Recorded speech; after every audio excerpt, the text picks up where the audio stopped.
Hello guys, आज सबका मेरे यूट्यूब चैनल एजुटॉक पे सुधीर में स्वागत है। लास्ट वीडियो में हमने देखा था कंडीशनल स्टेटमेंट इन जावा। आज के वीडियो में हम देखेंगे लूपिंग स्टेटमेंट। हम देखेंगे फॉर लूप, व्हाइल लूप क्या होता है जावा में। तो बिना किसी टाइम वेस्ट किए लेट्स बिगिन।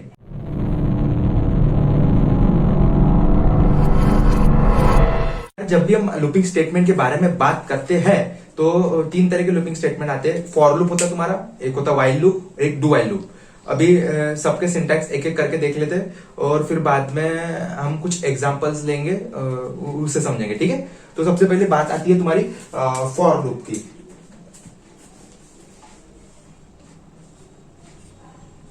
फॉर लूप सबसे पहले तो यहाँ पर इनिशियलाइजेशन वाला आता है। यहाँ पे आप वेरिएबल इनिशियलाइज करते हो। फिर बाद में सेकंड वाले इसमें टेस्ट कंडीशन आती है। टेस्ट कंडीशन आती है, फिर यहाँ पे इंक्रीमेंट या डिक्रीमेंट होता है, ठीक है। Increment slash decrement. फिर यहाँ पर लाइन ऑफ कोड आता है, ठीक है।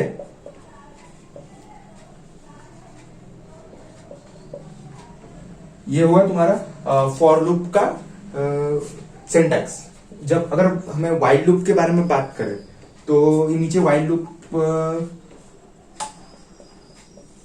यहाँ पे एक कंडीशन आती है। जब तक कि ये कंडीशन फॉल्स नहीं होती तब तक कि तुम्हारा स्टेटमेंट एग्जीक्यूट होते रहता है। मतलब यहाँ पे जो भी लाइन ऑफ कोड होगा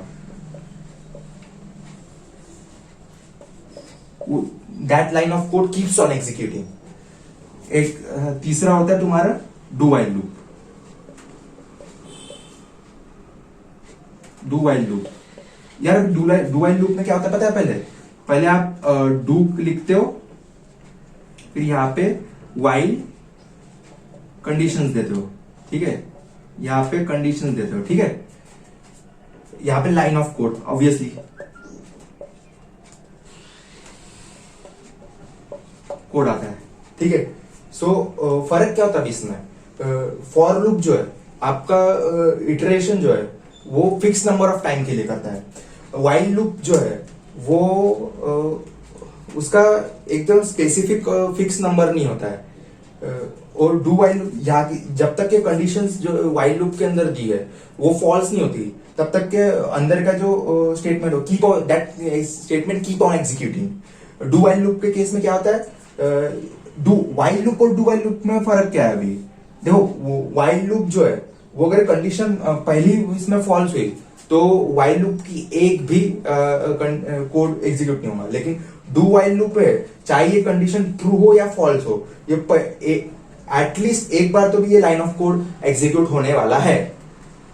सो हेलो गाइस, अभी हम बढ़ते हैं अपने प्रैक्टिकल सेशन की ओर और हम अपना एक पैकेज बना लेते हैं। सोर्स में अपन राइट क्लिक करेंगे, let's write click on the source and create new packages. यहाँ से हम पैकेज का नाम दे देंगे लूपिंग स्टेटमेंट, राइट।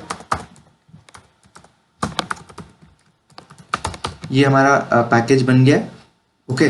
अब ये पैकेज एम्प्टी है, इसमें अपन सबसे पहले फॉर लूप के बारे में पढ़ेंगे, ठीक है। सो एक क्लास क्रिएट कर लेता हूँ मैं with name for loop, right. So उसकी क्लास बना ली और मेरे को public static void main method चाहिए।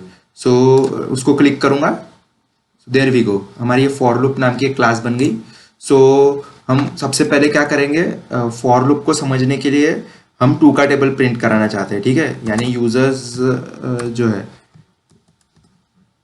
कंसोल स्क्रीन में हमें टू का टेबल मिलना चाहिए, यानी 2 × 1 इज इक्वल्स टू 1 होता है, ठीक है।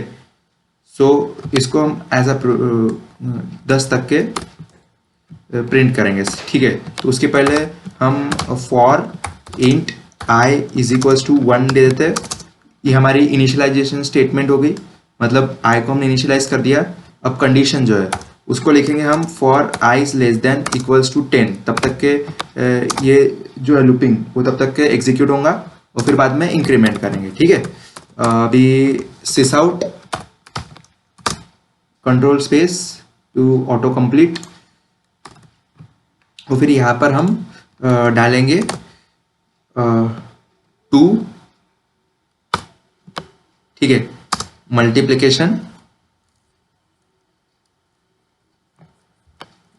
multiplication, for multiplication I'll use capital X plus I, obviously,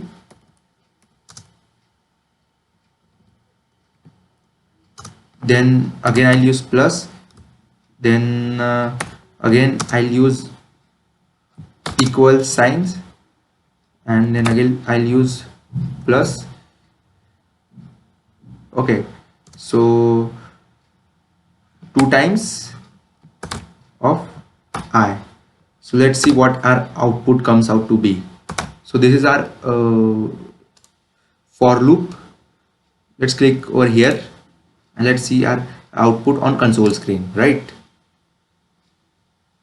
Look at it, look at here. But what we want is, we want it this to be printed on next line, right? So after this statement we will put sysout control n. I think now our output must be in good format, right? Look, so that's perfectly fine. So what we have did is, this is the implementation of for loop, right? So अभी हम for loop देख लिया, अब हमने while loop का example देखेंगे, ठीक है? अभी एक नई क्लास बना लेते हैं, उसको नाम देते हैं while loop, right? While loop. So ये मैंने नई क्लास बना दी. So public static void main, ये मैंने क्लिक नहीं किया था वहाँ पे. सो लेकिन फिर ठीक है, कोई बात नहीं, मैन्युअली भी उसको अपन string args.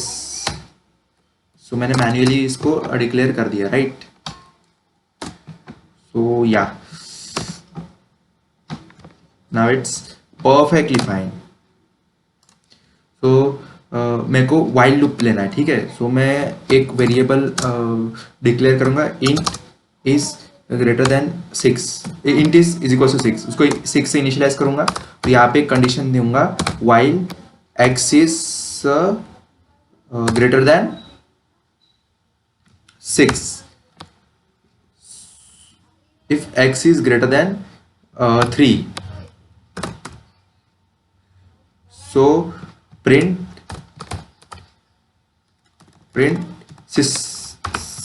sysout. I'll write sysout control x, right? and x की वैल्यू जो है वो माइनस करूंगा. Let's see what are output what does the what output does we obtain. Sorry for the bumbling. Yeah, look, ये जो है आपका while statement जो है, सबसे पहले अपन ने x इज इक्वल टू 6 से इनिशियलाइज किया, राइट? फिर बाद में while लूप में जब गया तो ये कंडीशन चेक की, क्या x 3 से बड़ा है? जी हाँ, बड़ा है. तो फिर ये कंडीशन स्टेटमेंट जो है वो एग्जीक्यूट हुआ. फिर बाद में ये एग्जीक्यूट होने के बाद, ये आपके कंसोल स्क्रीन में अगर आप देख सकते हो, तो 6 उसने प्रिंट किया. फिर बाद में उसने x की जो वैल्यू है, जो कि 6 है, उसको डिक्रीमेंट किया, फिर 5 and 4. That's how the while loop works. Now let's see the example of do while loop. For that, again we will create a new class name do while. Okay, so I had created a class name with name do while. That's perfectly fine. And this time I'll not make a mistake.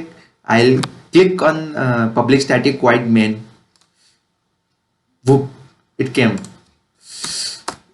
So suppose I give a condition x is equals to 6. This time we will take the same example. Okay, this time I'll write code.